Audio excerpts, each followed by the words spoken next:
The crochet community is probably the loveliest, most wholesome, most welcoming community that I've ever been a part of. But every community has its drama. So today we're going to be reading about some crochet related drama on Reddit, and I will give my opinion and you can tell me what you guys think in the comments. So let's get straight into it with the first story. Am I in the wrong for not cherishing my mother-in-law's handmade Afghans? Now, handmade gifts can be tricky and there is a lot of discourse about this anyway. It's difficult to feel like you've spent a lot of time on something and then gift it to someone and you don't maybe feel like they value it as much as they should, but at the same time, you kind of lose power over that thing when you give it away, so it's tricky. Let me preface this by saying that I am also a crocheter and knitter, so I do know how much work/money goes into them. Okay. It's a good starting point. My mother-in-law keeps gifting me and my husband crocheted Afghans. And by gifting, I mean a new Afghan every 3 to 4 weeks for the past 4 years. 4 years. That's like one a month for 4 years. So you're looking at like 48, probably over 50 Afghans. Not an Afghan for a special occasion, Afghans just because she made it and didn't want it herself. She is and always has been an extremely prolific crocheter.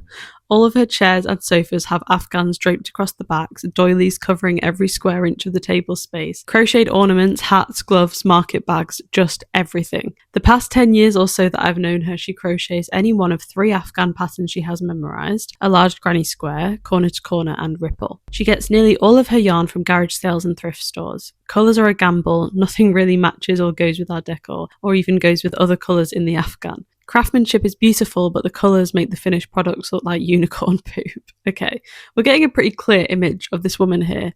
Honestly, I admire her greatly. Clearly, she's very dedicated to crochet. But I am also starting to see the viewpoint of the person writing this, that you're getting gifted things over and over and over that you really have no use for. It's annoying. Since she retired, she crochets all the time. The dream. Watching TV, sitting in her garden, waiting room appointments, it's just non-stop. And as she says, mindless, and she just likes to keep her hands going. I get it, I'm very similar. Me too. But I couldn't handle the Afghans anymore. I've tried telling her politely that we really don't need any more Afghans. I've tried having my husband tell her. I'd even tried asking her for doilies instead, and yet somehow we kept getting more and more. We had accumulated over 60 of them when I finally said I'm done with it. We simply don't have space to put them all. We wound up keeping 4 that we both really liked and donated the rest between a women's shelter and 2 nursing homes. Seems like a good option for me because they're still getting put to use, going to good homes. So 2 weeks ago, my husband comes home from visiting her and he says that I should be expecting an angry call about Afghans. And he was too mad to talk about it. Okay. So later that evening, I get the angry phone call and mother-in-law is fuming. Apparently, she tried to give hubby yet another Afghan that morning and he refused it, telling her that I donated almost all of them and wouldn't accept any more. Knowing him, I'm sure his delivery wasn't spectacular, but when I tried explaining our side of things, she just got more and more angry. We didn't give her any grandchildren, true. Our house is a pigsty, by her standards absolutely, and I have recently been calling her more to get cleaning tips, and other assorted non-related things on how we have disappointed her, and when she's dead, we won't have anything to remember her by. Oh. Okay, so the mother-in-law brought up the grandchildren thing. I was thinking, why did she mention that?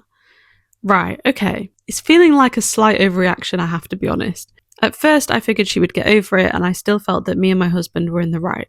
But now that I've been mulling it over more, I don't know. It's not like we threw them away. We made a decision on what we could realistically keep and use. We don't have a large house, and that number of Afghans takes up a large amount of space. Okay. To be honest, until the angry phone call from the mother-in-law, I was feeling like no one was really in the wrong, but I don't think the mother-in-law's reaction was appropriate. I understand that it would hurt for the mother-in-law to learn that they'd given away these things that she was gifting them, but at a certain point, she has to see that it's just not practical. Like, where are they gonna... She's complaining that their house is a mess. It's not helping to have 60 Afghans lying around. So, to be honest with you, I think the mother-in-law should just start giving her Afghans to the women's shelter herself anyway. And to say, oh, they won't have anything to remember her by isn't true because they did keep some of them. I think, to be honest, that the person writing this and their husband have handled this the best way they could. If I was them, the only thing I would have done different is I probably just wouldn't have told her that I'd given them away. Which maybe that's sneaky and worse behaviour, but it probably would have saved this headache. So I don't know. I don't think anyone's particularly in the wrong here. I do think the mother-in-law overreacted on that phone call. And I would like to think that on further reflection, she might regret that, but you never know. Okay, on to our next story. Am I in the wrong for taking back a shawl my wife made for a bride-to-be after she was uninvited from the wedding? This very heavily depends on context, so I'm going to refrain from stating any opinions up front. Let's see. My wife, Lena, or Lena? I might go with Lena. Okay, my wife Lena crochets a lot and often gives it to friends and family. When her second oldest brother got married, she made the bride a shawl to wear over her dress in the evening. The bride loved it, and ever since, Lena has made shawls for everyone in her family getting married. Lovely. Now, Lena's oldest brother George is getting married again. Lena doesn't have a relationship with George as he was abusive to her as a child, but if she has to see him, then she is polite but distant with him. Okay. She doesn't want to cut off the rest of her family because of George. I work with George. Gosh, this is complicated. And while we aren't friends, we are friendly at work. Lena encouraged this. When George got moved to my team, I was going to request a transfer, not wanting to expose Lena to George as my team do a lot of get-togethers with our significant others. As it is a family wedding, Lena's mum asked her if she could crochet a shawl for George's fiancée, and Lena agreed. Bless her. Lena sounds like an absolute angel. It was arranged that once it was finished, I would take it to work to give to George so that Lena didn't have to see him. Okay. This is heavier than I expected and complicated, and already huge respect for Lena for making the shawl at all, because she would have been well within her rights to refuse to. Earlier this week, the shawl was completed and I emailed George at work to let him know that I would bring it in today as the wedding is tomorrow. When I got into work this morning, I gave George the shawl and let him know that Lena and I were looking forward to the wedding. Come lunchtime, Lena called me to let me know that George's fiancée had called her and told her that she was no longer invited to the wedding, citing the place they are having the wedding and the reception at is too small for the number they have coming, so are having to make cutbacks. This feels extremely convenient, let's be honest, doesn't it? Wait until you've got the shawl to then tell her that actually, sorry, you're not invited. However, I was still invited to the wedding. I was mad at this because they clearly only invited Lena to get a shawl. That's what I'm saying, which to me is just rude. Me too. If they had asked Lena outright to make one, she probably would have done because she loves to crochet. Okay, I'm very upset on Lena's behalf. I also am really worried I'm saying her name wrong. So I apologise, Lena. But regardless, I'm upset on her behalf because she's clearly been used here. On my way out of work, I noticed George wasn't at his desk, but the shawl was. I was still mad that they had used Lena to get a shawl and I just shoved it in my work bag. Good for you. I left a note on his desk telling George since Lena was no longer invited, the shawl and I would no longer be attending either. Very glad to hear that. Very pleased with this support for Lena.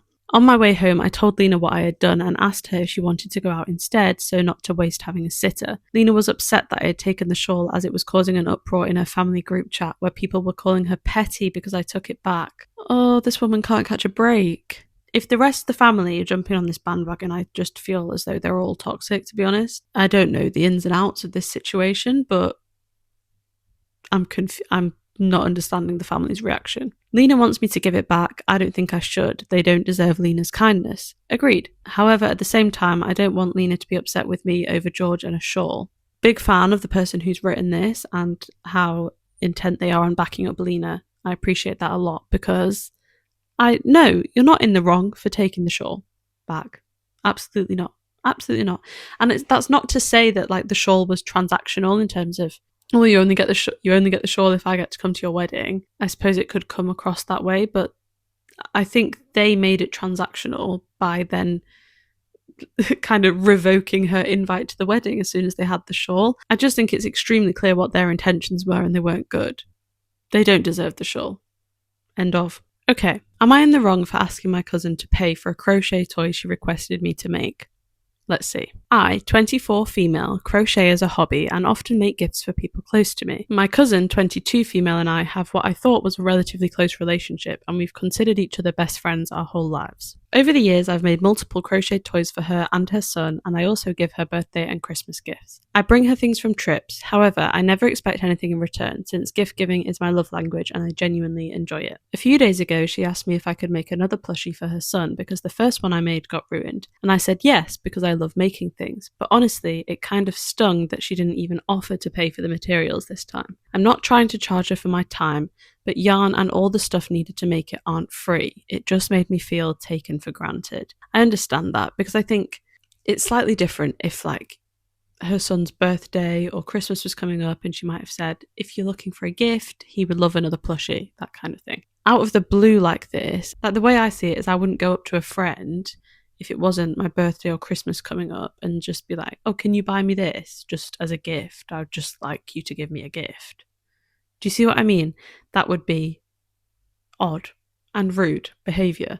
It's the same thing because this person is still going to have to spend money on the yarn and the stuffing and whatever else she might need, and then however many hours on making it. It's weird to just ask someone for a gift for no reason. Also, she didn't even wish me a happy birthday this year. Not even a text. It sounds petty, but even my middle school teacher, which I wasn't close to at all, remembered.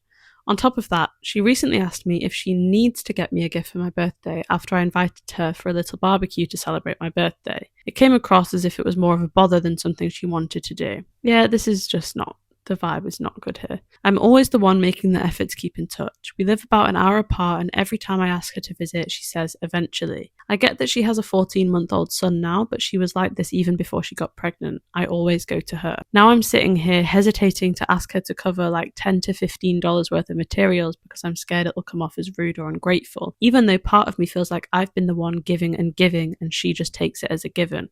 Okay, I absolutely think this person would be in the right to ask for payment. I also kind of think they'd be in the right to refuse to do it at all. It sounds as though this friendship has become quite one-sided and this cousin is taking them for granted. And I just think, as hard as it is to just say, actually, I'm not going to do that, or actually, I'm not going to do that without you paying, that would probably be in this person's best interest to do. But I completely understand how difficult it is to actually say that, or feeling like you might sound rude. I'd be the exact same. So I fully sympathise with this person. It's a tough situation, but I don't think that their cousin deserves to have this plushie for free, personally, by the sounds of things. By the way, if you are enjoying the video so far, please do give it a like. And if you're not subscribed, hit that button because I'm trying to get to 30k. And if you see a hype button somewhere down there, hitting that also really helps me out. Thank you. Okay, next story. Am I in the wrong for waiting to give mother-in-law an ultimatum about my wedding because she was crocheting me things? This is kind of feeling initially like the flip side of that story with Lena and the shawl. Similar to that, but from the other side. So I'm intrigued to see their reasoning with this. Mother-in-law is really into crochet. She has insatiable energy and needs constant attention, and after father-in-law lost it with her 15 years ago because she kept waking him up and demanding he entertain her, she doesn't sleep more than 4 hours, she picked up a hobby. Okay, she makes really cool stuff. Mother-in-law and I have a pretty awful relationship, but she offered to make me a dress because I loved the one she made herself. I was surprised because she pretty much seems to hate me, but father-in-law said to just let her do it. She needs something to entertain her for all those hours she doesn't sleep. Okay. Around the same time, I began having issues with mother-in-law related to wedding planning. She tends to act ridiculous when things aren't about her. She was holding wedding dresses up in the mirror at my appointment. She was extremely whiny during my bridal shower and kept making conversations about her and trying to one-up me. I talked to my fiancé and knew we needed to talk and give her an ultimatum. Now, I might be in the wrong because she was almost done crocheting the dress and I waited until it was done. I don't know how I'm feeling about this one. I really don't. When she gave it to me, I thanked her and waited another week to have the conversation so she wouldn't feel used. Oh, it feels icky. It does feel a bit icky. I brought up her behaviour and told her how it made me feel. I said if there was any more hurtful behaviour, brackets, this is a lifelong pattern, she would be excluded from the rest of wedding planning and just attend as a regular guest with no extra attention. Mother-in-law screamed at me that our wedding is going to suck and she is only coming out of obligation. She then asked if I intentionally waited because of the dress. I admitted I had and she was annoyed and demanded I give it to her to cut. I obviously refused and now she isn't talking to me and says I used her. My fiancé tried texting her but she was just like, oh, F off, I'm busy. To be honest, I think everyone's in the wrong here. This is just a mess. The mother-in-law does sound difficult, and I think the conversation about her behaviour probably did need to be had. You did not need to wait until she'd finished making the dress. You already said she didn't like you when she offered to make the dress. She may have kept making it anyway, to be honest, because like you said, she just needs something to entertain herself with. It's just something she does. I don't blame her for wanting it back after finding out that you used her, to be honest. I just think everyone is in the wrong here. That's my take with this one. I don't know. Also, please let me know in the comments what you guys think about all of these stories, because I'm intrigued to know whether you guys agree with me or disagree. Either way, love to chat about it. Okay, I think we have time for one more story, so let's do that. Am I in the wrong for only crocheting and knitting clothes for my youngest? Doesn't sound great off the bat, but my immediate thought is maybe they only learn how to crochet and knit after having their last child, and maybe, I don't know. We'll see. Let's see. I, 42 female, gave birth to my youngest child in the summer. I have 6 kids in total, but my eldest is technically my stepson. I'm only clarifying because the 4-year age gap between my husband and I would look very strange if I didn't. What? Okay. My kids are Riley, 24. Oh, I see.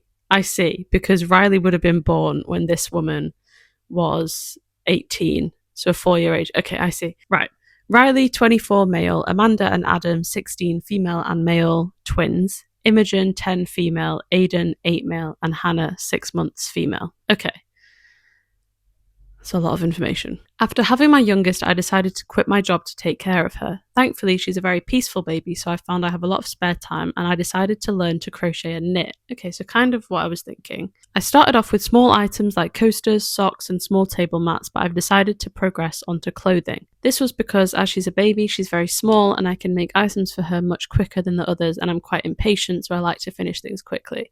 I can definitely understand that and relate to it completely. Another reason was that because I'm still learning, I'm making mistakes and the garments aren't coming out perfect, and a baby would obviously not mind or notice that. Yeah, that also makes sense. And they'll grow out of it quickly as well. However, my older children are getting annoyed that I'm not making anything for them. I tried to explain my reasoning, and I promised that I'd start making things for them when I get better at knitting and crochet, but they think that I should make other things instead of only making things for Hannah. It's mainly Imogen and Amanda being annoyed about this. My sons don't seem to care. I do understand this, but also what I'm thinking is like, but you can make them like a beanie or a scarf or coasters that she said she made before. Like you can make them accessories, a tote bag, a smaller bag. Do you know what I mean? Like you can do small projects to give to your other children. It doesn't have to be clothes for all of them. That's kind of my thinking with this at the minute, but we'll keep reading. I spoke to my husband, 46 male, about it, and he said that he understands where I'm coming from because it seems logical to practice on garments for a baby who doesn't care about how they turn out. But I should understand that older kids may be feeling left out whenever they see Hannah in a new handmade sweater or hat. I still don't think I'm wrong because I don't understand why they'd be feeling left out. Really? You don't understand? Like, there's no inkling at all? Okay. I'd understand if I only made things for Imogen and not Amanda, or vice versa, because they're both old enough to receive a gift.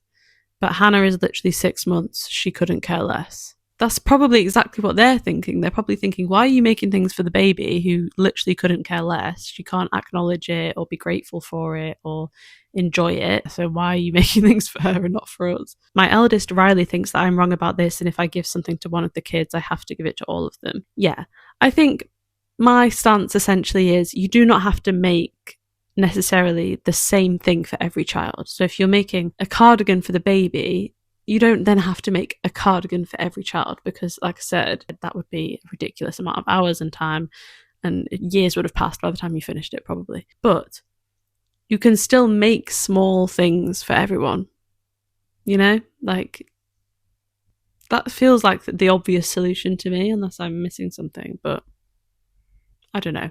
Let me know what you guys think and let me know what you thought about all of these stories, and hopefully we can do more in the future. There are only so many stories about crochet on Reddit, to be honest, and I have done this video twice before a while ago, so I feel like we are running out. But hopefully some people will have some more crochet drama and decide to post about it on Reddit, and we can make another one of these videos in the future if you guys enjoyed this one. If you did, don't forget to leave a like and subscribe so you don't miss my next video, and I will see you there. Bye!